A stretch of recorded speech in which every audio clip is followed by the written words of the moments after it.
It's Ed from LUCIDPIXUL, and welcome back. If you've been following the news lately, then TikTok is currently being challenged by the American government. If you don't sell it to us, then we'll ban you. Do I feel that this is a security issue? Not any more than I feel that all social media is a security issue. It's not like this app is doing anything that other apps aren't doing, with careless abandon, I might add. I do believe that this is far more of a financial thing because TikTok has taken over the industry as far as that goes. But that's not the reason why I want to talk about it today.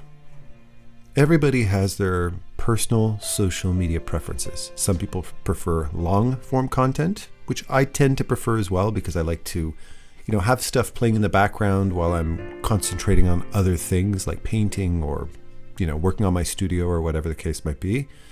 And some people prefer short form content, just the kind of stuff that you can speed through.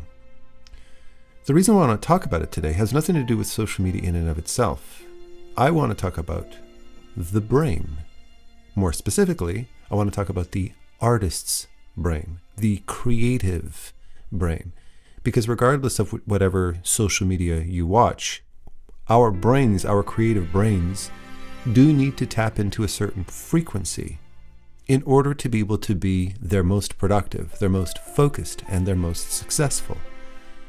And one thing that has remained consistently true over the years is that quality creative thought, creative production, creative rumination, contemplation requires time.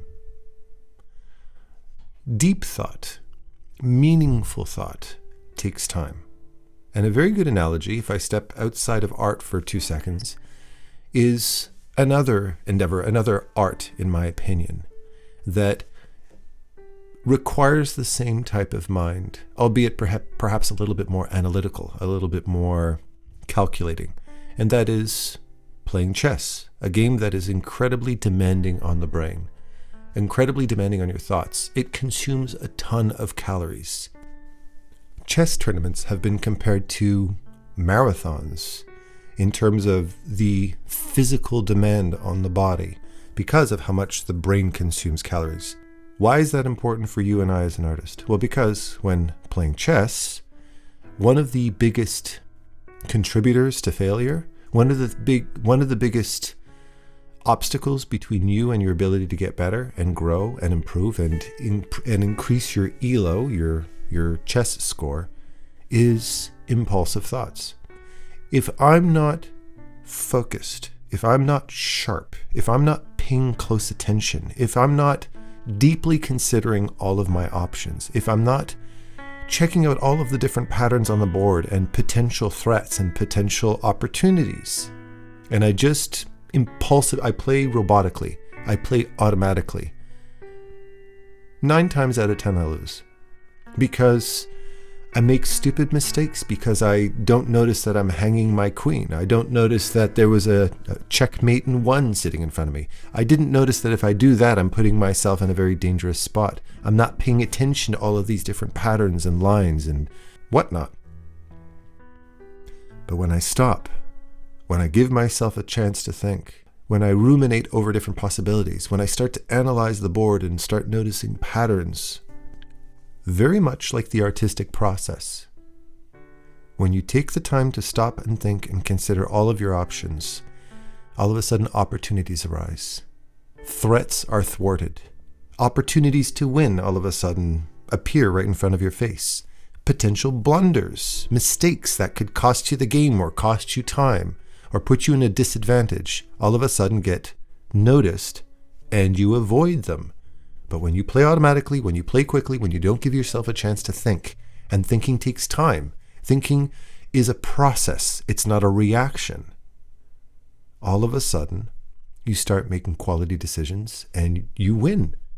Or you just play a whole lot better. So I imagine, because I know that my listeners are very clever and very smart, you're already starting to put 2 and 2 together, and you're realizing why I'm bringing this subject up in the first place. Art, artistry, the creative process takes time, takes contemplation. You have to consider all of your different options. There's a lot of thought that goes into every single brushstroke. And as you gain experience, as you gain talent, as you improve and become more and more professional, one of the things you start to realize and re-realize and re-realize is that you need to slow yourself down. Speed has nothing to do with how fast your hands are moving. Speed has to do with how much thought you put into every brushstroke. If you look at an artist like Bobby Chiu, for instance, I remember years ago I did a sponsored video for him, a promotional video for his app that he was helping to develop called Magma Studio. And we sat down on a Zoom call at one point, and he was demonstrating how the app worked for me. And as we were painting, as we were drawing, you could see his cursor with Bobby on it, and you could see my cursor with Adam on it. And I'm just whipping back and forth, making all these quick brush strokes and making quick ellipses and stuff, just to see how the app worked. And as I'm doing that, I can see Bobby's line moving very, very slowly.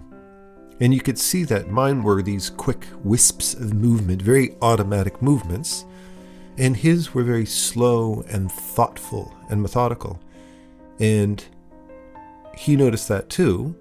And he said, in reference to his app, you can see how using this app, you can actually watch, you can observe not only what your student draws, but you can see how they draw it. You can see how fast their hand moves. And one of the pieces of advice he gives his students all the time is slow your hand down. Allow your mind and your creativity to catch up with your pen, your pencil, your brush. And you're going to notice that the quality of every brush stroke completely changes. All of a sudden, you make these much more grounded decisions artistically than you would if you were just flying through your drawing at top speed. It's a very wise piece of advice. And if you watch the way Bobby Chiu draws, even though he seems to just kind of execute it, the reason why he's capable of doing this is not just because he's managed the hand and his technique and his academia, but he's also managed his speed. He's managed his patience. He's managed his thoughtfulness. And this resonates into everything that he does. If you ever watch any of his most recent videos, because he started doing a lot of videos again, listen to the way he talks. He's slow, he's thoughtful, he's methodical. In the age of TikTok, you could say, Jesus, that's boring. But the only reason why you're feeling that way is because your brain has been rewired for speed. Your brain has been rewired for quick form content.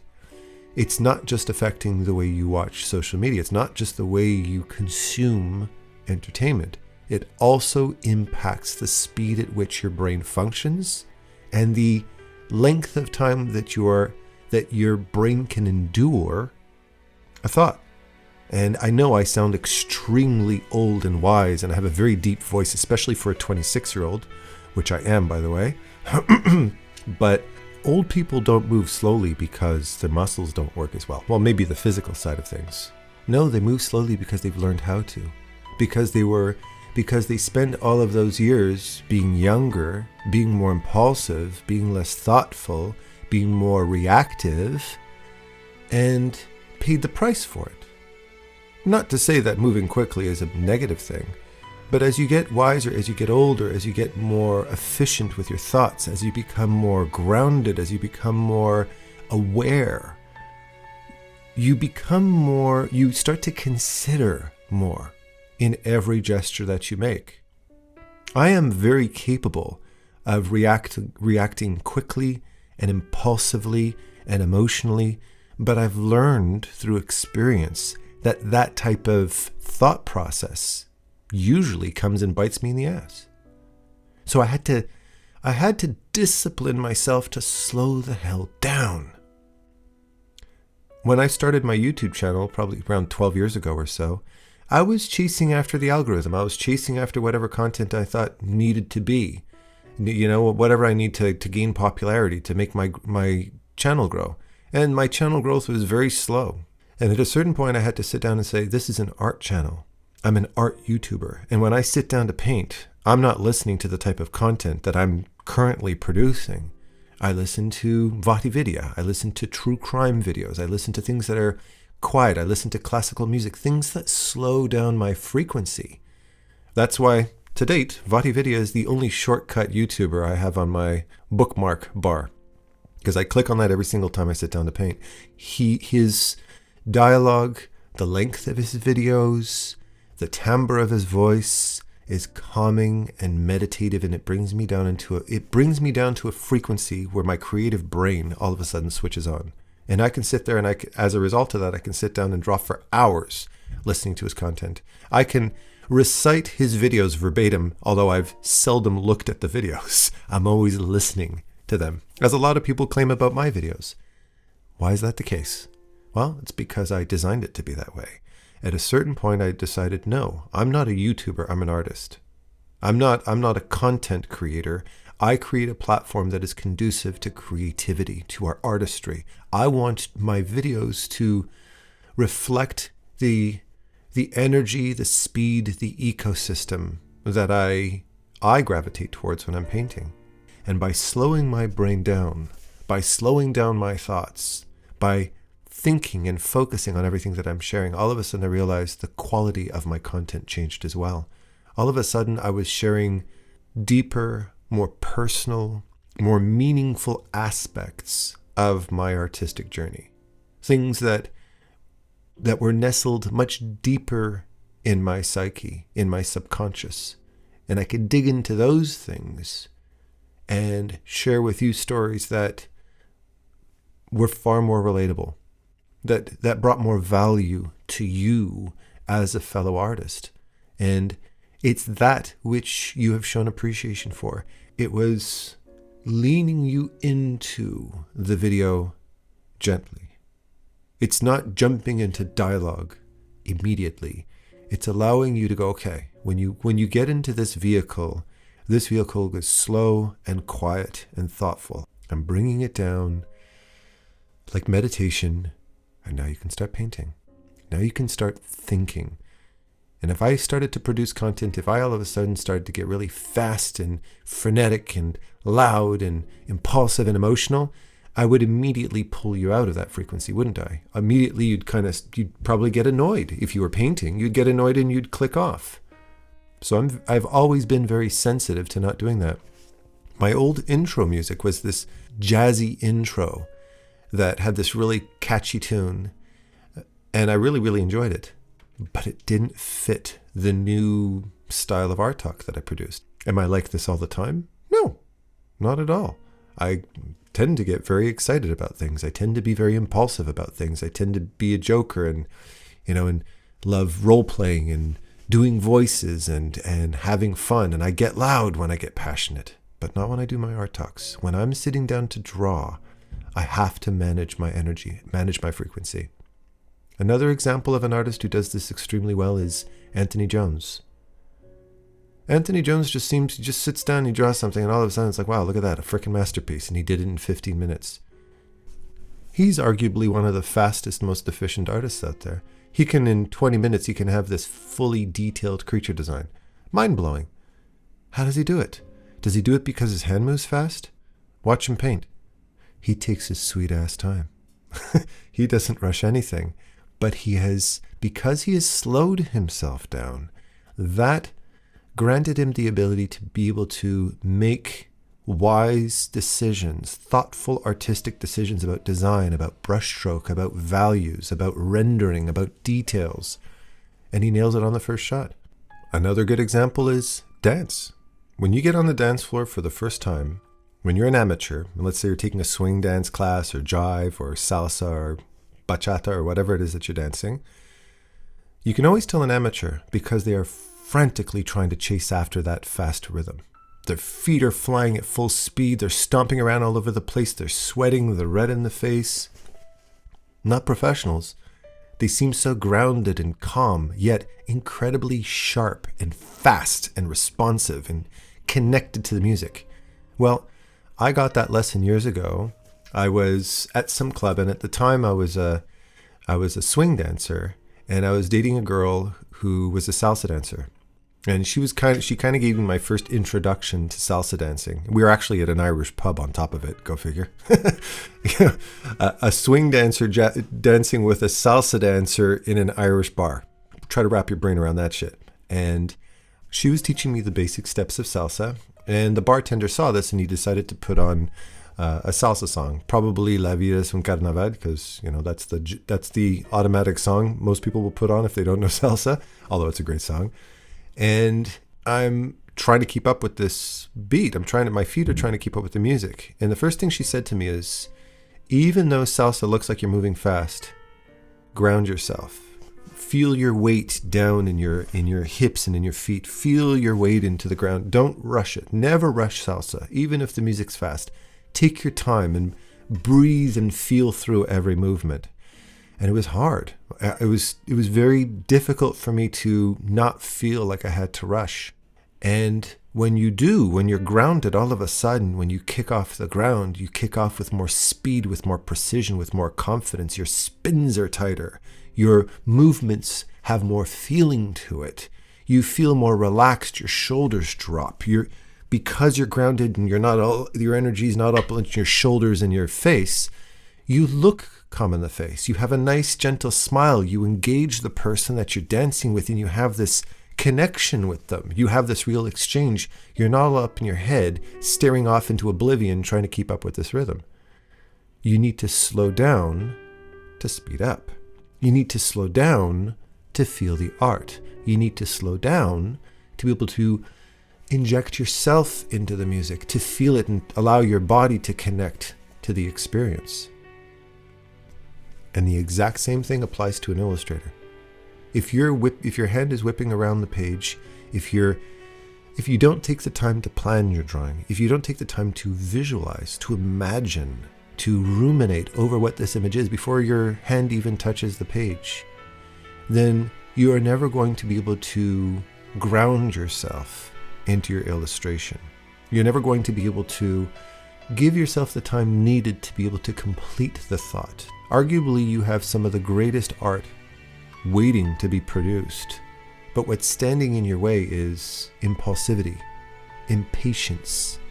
You're rushing the process. You're not taking the time to think about what you're doing.